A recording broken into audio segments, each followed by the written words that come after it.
ההבנה שאם את רוצה לגדל ילד חזק, זה ילד שאת מאמינה ביכולות שלו ולא בתוצאות שלו. זה ערך עצמי שמקדם אותנו. ברוכים הבאים לחיבורים, פודקאסט על הרגעים שבהם נוצרים חיבורים אמיתיים בין אדם לבוראו, לעצמו ולסביבה. שלום בת שבע. שלום יונת. מה נשמע? בסדר. געגעתי. כן, מרגיש לי כבר כזה בבית, מה שנקרא. כן, לגמרי. אני מאוד שמחה לעשות לך בית. כן, ולך נעים? טוב? אני נעים לי מאוד, ואפילו מאוד מאוד. רואים. שתחרר לי, ראית? רואים ושומעים, כן. תקפוצה. כן, גם הפתיח היה כבר כאילו, כן, זהו, אנחנו שם לדעתי. כן, את יודעת למה אנחנו עוד שם? כי אנחנו היום הולכות לדבר על נושא שמה זה קרוב לליבי, ומה התגלה? שהוא גם קרוב לליבי. כן. אז את רוצה להציג אותו? כן, שמי האמצעי, בת שבע, ערך עצמי נמוך, דרגן.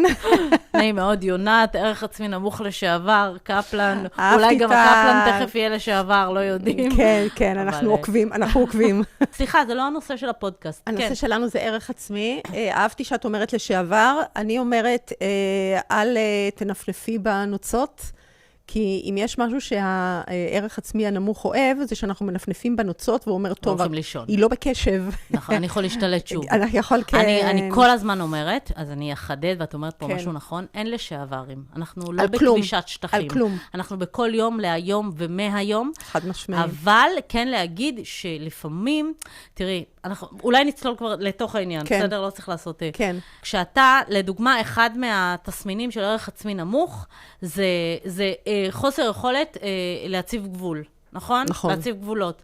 עכשיו, יש תהליך של למידה בדבר הזה. כשאתה פעם הצבת גבול וראית שאולי לא כולם יאהבו אותך, אבל לא מתת. ועוד פעם הצבת גבול, ואמא לאף אחד אפילו לא יסתכל עליך, כבר עקום, ועוד פעם הצבת... יש פה דרך שגם אם הלכת אחורה, כשאתה חוזר אותה... אתה לא חוזר לאותו מקום, בדיוק, הגוף כבר זוכר, ולזה אני קוראת לשעבר. כן. כי היום החיים שלי מנוהלים מערך עצמי טוב, יש רגעים שקופץ לי, יש ימים שקופץ לי, יש שעות, אבל אני מרגישה שהאירוע הזה הוא... אני לא אגיד מאחוריי, כי אנחנו לא אומרים מאחוריי, אבל הוא מה זה מטופל. היה לי על זה המון מחשבות, כי באמת לאחרונה עלו אצלי שוב סוגיות שחשבתי שפתרתי אותן בשלמות. וואלה. כן. והקטע שכל פעם מחדש אני שוכחת, אני כל פעם אומרת לכולם, אל תצפו שזה ייגמר, וכל פעם אני מחדש שוכחת שזה זה, וזה ממש הגיע ברמה כזאת שהרגשתי את זה בגוף.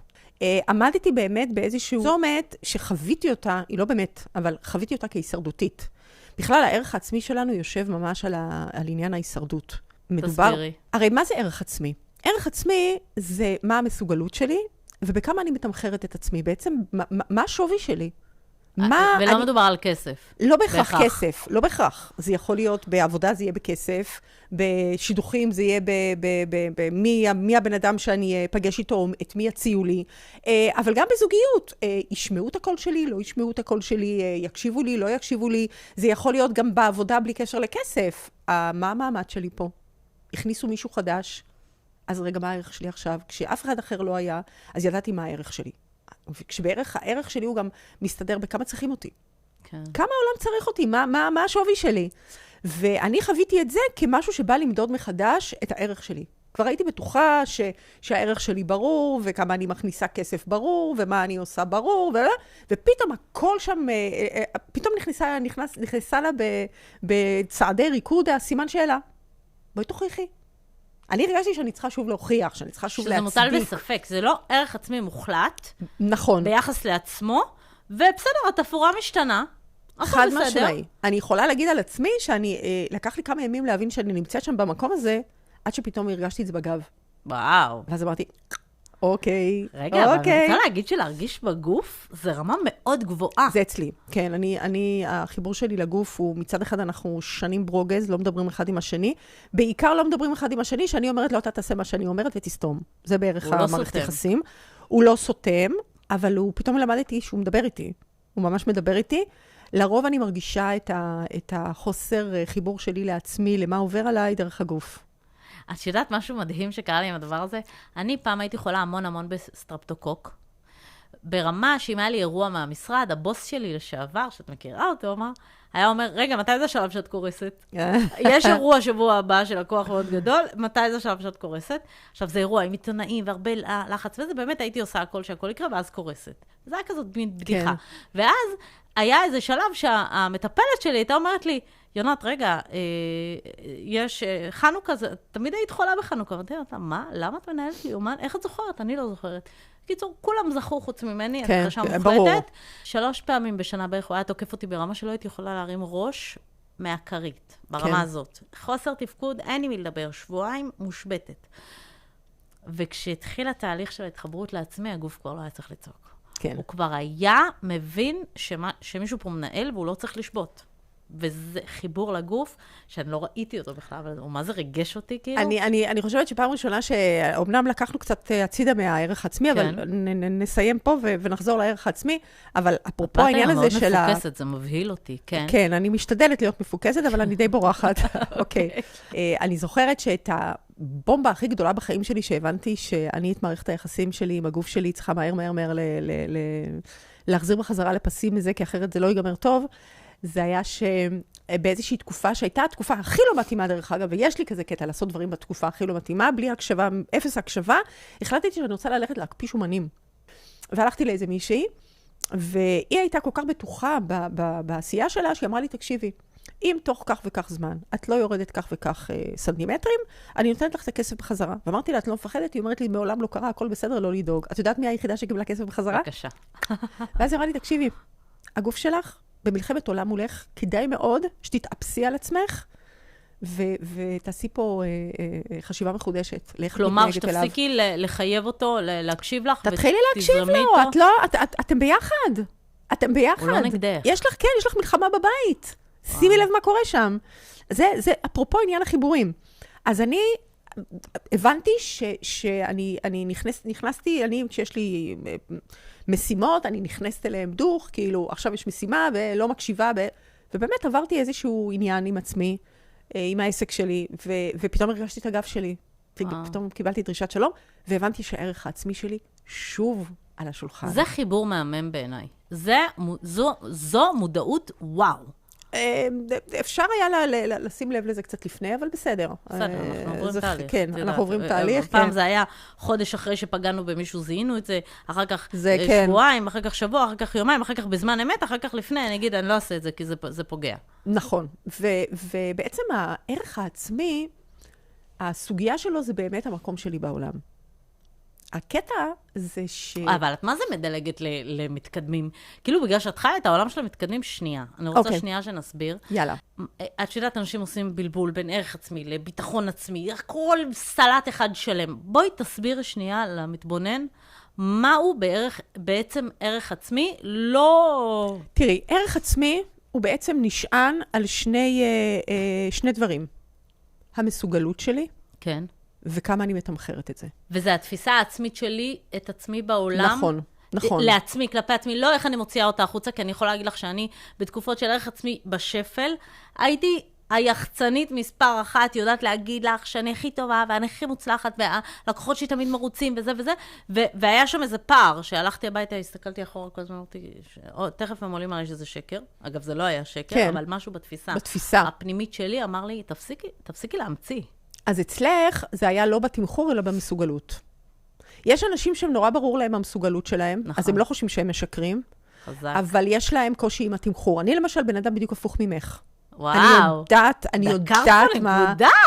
כן, אוקיי. כן, זה כיף השיח. לכן אני חושבת באמת שבן אדם שמביא פודקאסט רק עם עצמו, הוא נשאר עם עצמו. כן. ויש משהו בדבר הזה. אז כן, זה בעצם נשען על 2 רגליים. מה אני מסוגלת? כמה אני מעריכה את המסוגלות שלי, ופה באמת בן אדם בעיקר צריך לעשות פעולות של עשייה, להתנסות, לעשות, לפעול, לצבור חוויות טובות, כשבעיקרון הוא אמור לצבור חוויות ולהפוך אותם לטובות. כי אני יכולה דרך אגב לעשות דברים נפלאים, ובחוויה שלי אני אהיה עסוקה במה לא עשיתי. אז זאת לא תצבר כחוויה של מסוגלות. זאת אומרת, אם אני פרפקציוניסטית, אם אני בן אדם של הכל או לא כלום, ואם זה לא מושלם אז אני לא סופרת את זה, אם אני בן אדם שרואה רק מה לא בסדר ומה לא טוב, אני יכולה לצבור חוויות מטורפות, שאנשים מסביב יגידו, תשמעי, את עושה דברים מטורפים. בחוויה שלי, אני לא רואה שם מסוגלות, כי מבחינתי, אם זה לא מלא, זה לא קיים. זאת אומרת, אז זה גם צריך שם עבודה מנטלית על המסוגלות. זאת אומרת, אם אני באה ואומרת, אני לא מצפה מעצמי לא לטעות או לעשות דברים מושלמים, אני רוצה לדעת שאני בן אדם שמתמיד, שלומד, שמתפתח, זאת חוויית שגדל. מסוגלות. וכן, ושאני יוצא ממשברים, לדוגמה. ושאני אין חד ציפייה שלא משמעי. תיכשל. בואי, כל מי שעשה עסק או שניים בחייו, נפל, או לא הצליח. שמעתי פעם הגדרה מאוד יפה של מישהי שהגדירה מה זה ווינר. ווינר, אנחנו בעצם רואים תמיד את התמונה של הבן אדם שהגיע לקו הסיום ומנפף עם הידיים והגיע מקום ראשון. אבל בואי, רוב האנשים, לא רוב האנשים, הרוב המוחלט של האנשים, יודע שבחיים יש לנו על כל ווין אחד, יש לנו 10 כישלונות. כן. אין בן אדם שיש לו כל הזמן רק רצף של... אז מה זה ווינר? ווינר זה הבן אדם שנשאר על הדרך. זה ווינר. הוא ממשיך ללכת. הוא ממשיך ללכת, הוא בדרך, הוא הולך, הוא ממשיך, לא יסתדר, הוא ילך לכיוון ההוא, הוא ינסה עוד פעם. שהוא לא ירד מהמגרש. בדיוק. זה ווינר. ווינר זה עצם זה שאתה מתפתח וגדל והולך ועושה מה שצריך. אז זו רגל אחת. אגב, אני אגיד למה אני חושבת שזה ווינר, כי בסוף יש בבן אדם הזה איזושהי אמונה בסיסית שאומרת, אני יכול, אז זה לא עבד לי בזה. זה מה שמניע אותו, ולכן הוא באמת ווינר, כי הוא באמת מאמין לעצמו שהוא מסוגל. כי מי שלא מאמין הולך, הוא אומר, מה אני טיפש? מה אני הולך עוד פעם ועוד פעם לעשות עוד מאותו דבר וליפול?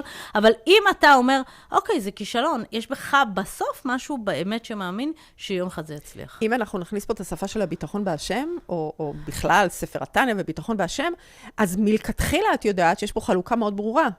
הווינריות שלי יכולה להתייחס רק לפעולות שלי, כי תוצאה, גם אם היא טובה, גם אם היא הכי מדהימה בעולם, היא לא שלי. כמו שגם הכישלון הוא לא שלי. זאת אומרת, תוצאה היא אף פעם לא שלי.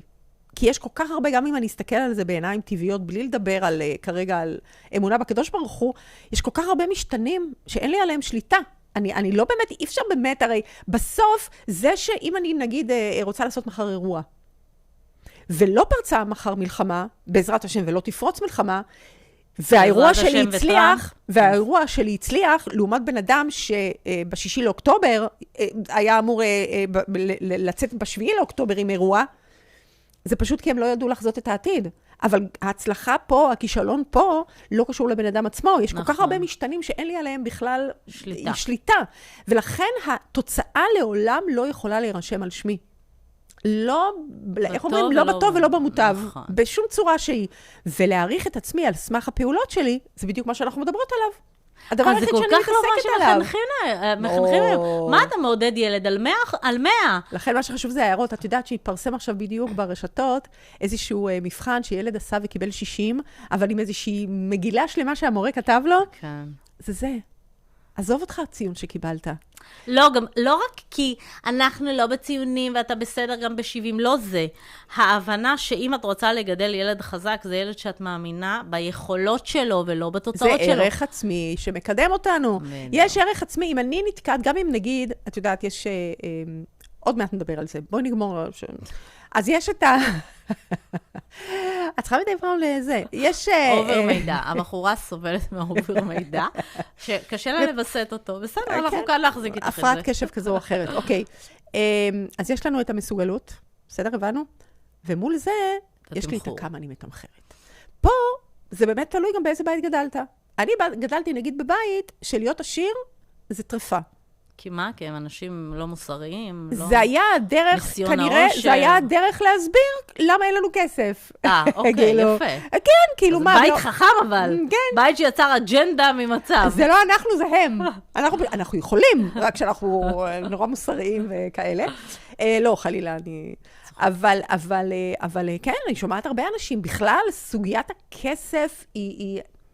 עשיתי פעם, אני באמת על 800 פרקים של פודקאסט שדיבר על 1,000,001 דברים, והיה פודקאסט אחד שעסק בכסף.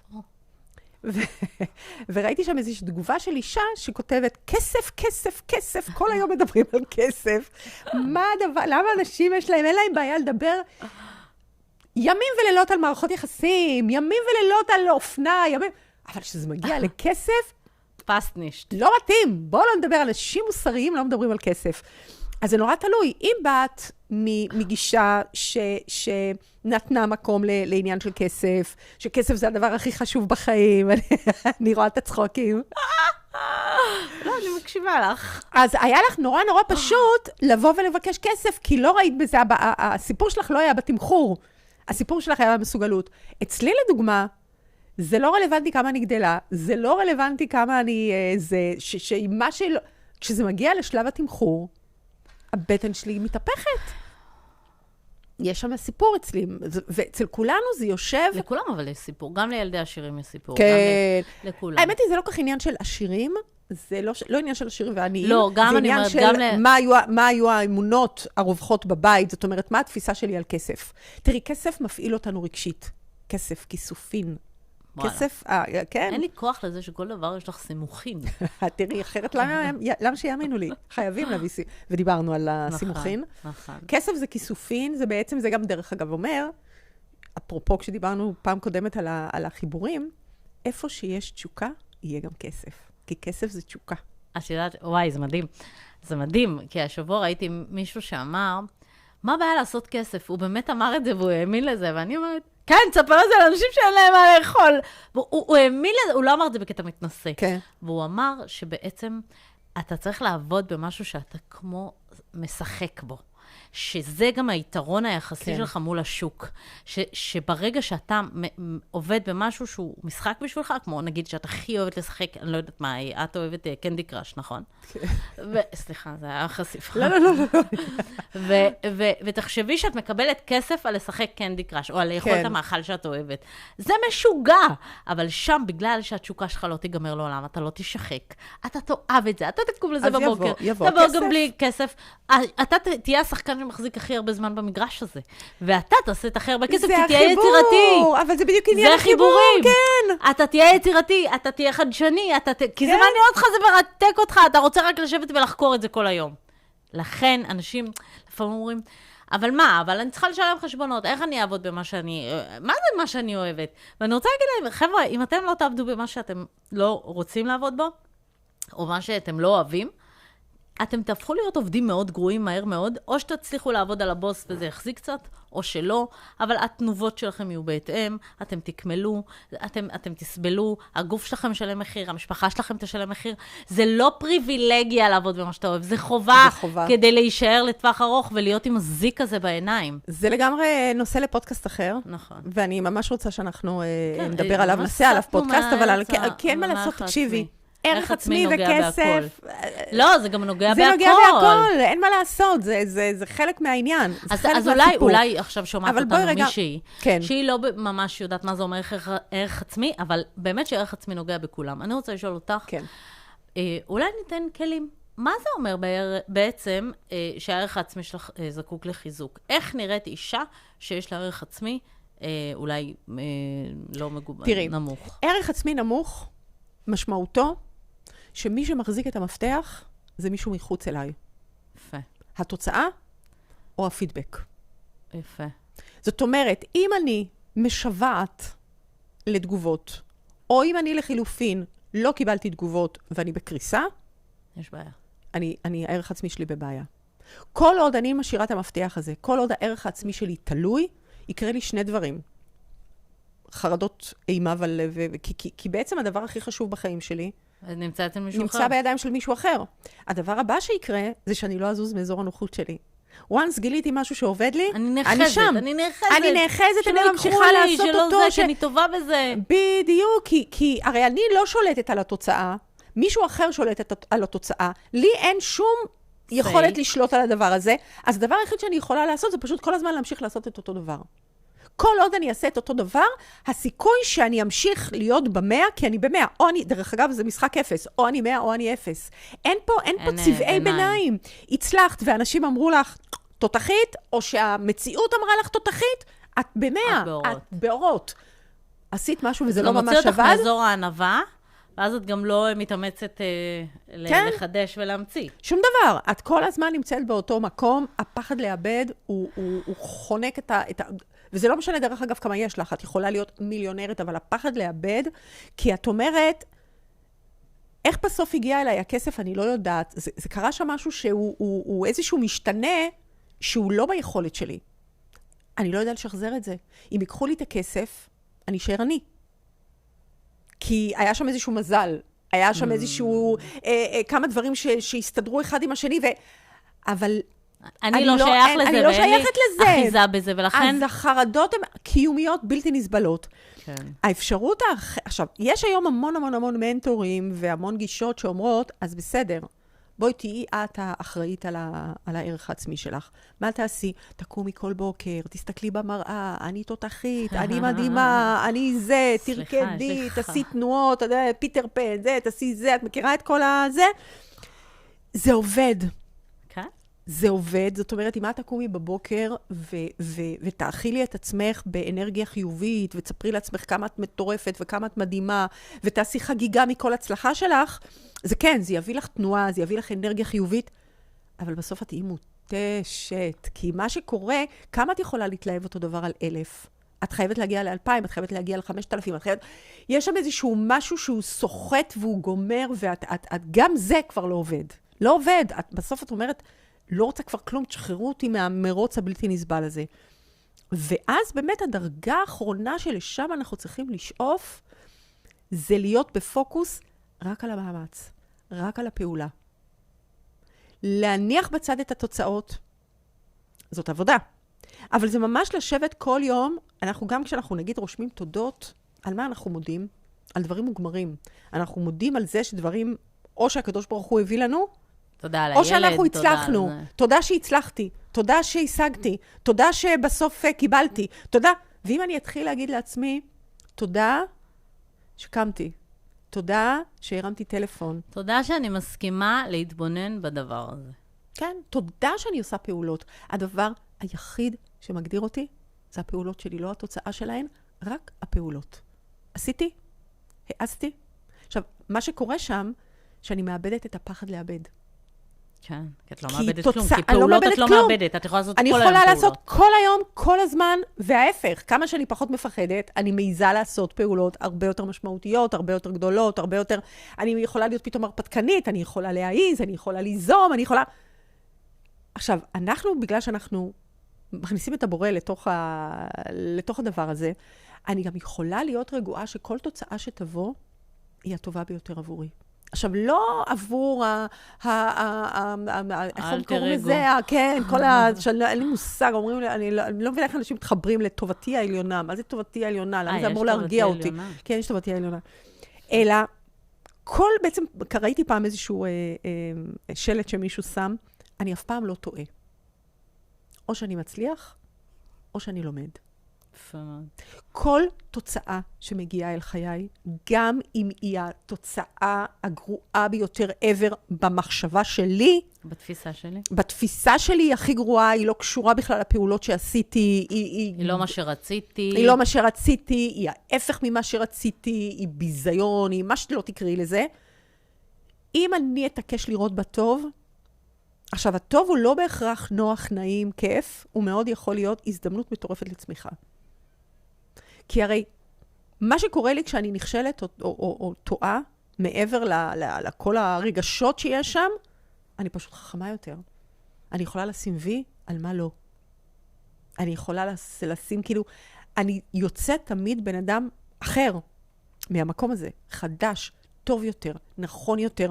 אם אני מוכנה להבין שהקדוש ברוך הוא אבא. אבא הוא לא בהכרח עושה לך את שיעורי הבית. אבא לא בהכרח אמור להקל. אבא לא עושה לך את שיעורי הבית. הוא לא מקל עליך את החיים. מה שכן, הוא בעצם נמצא שם כדי להכיל את הכאב שלך, כדי להגיד, אני פה ואני רואה את המאמצים שאתה עושה, אבל הוא כן רוצה לאתגר אותך, הוא כן רוצה שתתקדם. הוא מאפשר לך לצמוח, הוא רוצה שתצמח. אז אם אני מוכנה לראות את הכישלונות בעין הזאת, אז גם קל יותר לעשות את ההפרדה. אני אומרת לעצמי, איזה תוצאה שלא תבוא, היא תהיה טובה. אם אני אעשה אותה כזאת. אם אני אבחר לראות בה את אני אגדיר אותה טובה. בדיוק, אם אני אבחר... את יודעת מה זה מזכיר לי, ואולי באמת זה אחד הדברים, כאילו, שעזרו לי להתמודד, כאילו, זה בא ביחד, העלאה של ערך עצמי, ויכולת לעזוב מערכות יחסים שהן לא בדיוק בריאות, ותמיד אומרים, מה נכשלת בחיים? תמיד שמראיינים, אז אומרים, תספר לי על כישלון שלה. אז אני אומרת, אני באמת, באופן מולד, אני לא קוראת לדברים כישלון. אני לא יודעת, יש דברים שלא צלחו, יש דברים שנפרדו דרכנו. זה לא כישלון, אני לא מסתכלת על זה אחורה, ואומרת, איך נכשלתי ואיך חשבתי ככה? לא יודעת, אין לי את הצ'יפ הזה בגוף. וכאילו... זכית, מה שנקרא. לא, אבל זה קצת מוזר שבן אדם יושב ואומר, לא נכשלתי. מה זה לא נכשלתי? מי אתה? מה אתה? יצור, אתה אלוקים? מה זה לא נכשלתי? אני לא תופסת תחושת כישלון, וזה מאוד בולט בגירושין. כן. שאנשים אומרים, מה? זה לא היה כישלון? לא. זה היה נפלא. זה היה משהו שהיה צריך לקרות. ולא רק בגלל הילדים. את מכירה את זה שתמיד אומרים, תראי איזה מתנות קיבלתי. לא, גם הדבר הזה הפך אותי לאישה הנפלאה שאני היום. מי שמדברת פה מי שמדבר פה זה השכל או הלב. הם מדברים באותה שפה, כי אצלי אני גם יכולה להגיד דברים כאלה, כמו שאת אומרת, אבל אצלי, לדוגמה, זה רק המוח מדבר. כן. הלב, וזה בדיוק היה הסיפור שלי, שאמרתי את כל הדברים הנכונים. את כל הדברים הנכונים אני אמרתי. והסקתי את המסקנות הנפלאות והנהדרות, הלב שלי לא היה באותו קצב איתי. ואז הייתי, זאת אומרת, אני בן אדם, לכן דיברנו על מוח שליט על הלב, אני מעולה במוח שליט על הלב, אבל לא עצרתי רגע לראות... מה עם לב שליט על המוח? מה עם הלב? אבל הלב שלי כרגע בוכה, כי אני כן רציתי, הוא שבור, הוא עצוב, ומה שכאילו, והרעיון זה בעצם לדעת איך לתת לו מקום, ולהגיד, ובאמת הרבה פעמים אנשים מרגישים את זה כשפה מנותקת. יכול להיות, את יודעת מה, זה שווה התבוננות, פשוט מסמנים לנו שהזמן נגמר. אני כן אגיד שאני מתבוננת בזה לאחרונה, כי באמת, כנראה או שאני לא במודעות על זה, או שמה, אבל... לא, ויכול להיות שהלב שלך מדבר באותה שפה, וזה מעולה. אם הלב מדבר באותה שפה, זה שלי. אני הלב והמוח שלי מדברים בשפה אחרת לגמרי. אני פיצול אישיות אני מניחה שכולם ככה, וצריך שנייה לעבוד על האינטגרציה. אנחנו נדבר על זה גם, אבל וואי, תקשיבי, דוגרי, אם לא היו מסמנים, אני יכולה לשבת לדבר פה כל היום, את יודעת. לא, אנחנו לדעתי נעשה עוד פרק, ערך עצמי, בעיניי, כשדיברנו על זה, היה לי ברור שזה אחד מהנושאים שנתקוף ראשון, זה בסיס. אנחנו ניגע בו כל הזמן. אבל בדיוק, הוא כל הזמן עולה, זה כמו, אני לא יודעת, קמח בעוגה. אי אפשר לעשות עוגה בלי קמח, זה תמיד המרכיב, זה תמיד יהיה. ואני לא אופה, באמת. מי שמכיר עוד ידע שאני לא אופה כלום, אני יודעת שיש קמח בעוגות. זה יודעת לקנות? אני יודעת, אני קונה מעולה. מעולה. טוב, אז אנחנו סיימנו פה את הפרק הזה. אם היה לכם מעניין, תעבירו אותו הלאה. תכתבו לנו בתגובות, תחפשו בגוגל, תרשמו לנו פידבקים, חיבורים, תחפשו אותנו גם בסושיאל. הפרק זמין לצפייה בספוטיפיי, ביוטיוב, בכל המקומות. תעבירו את זה הלאה. תודה שהייתם. תודה בת שבע. תודה יונת.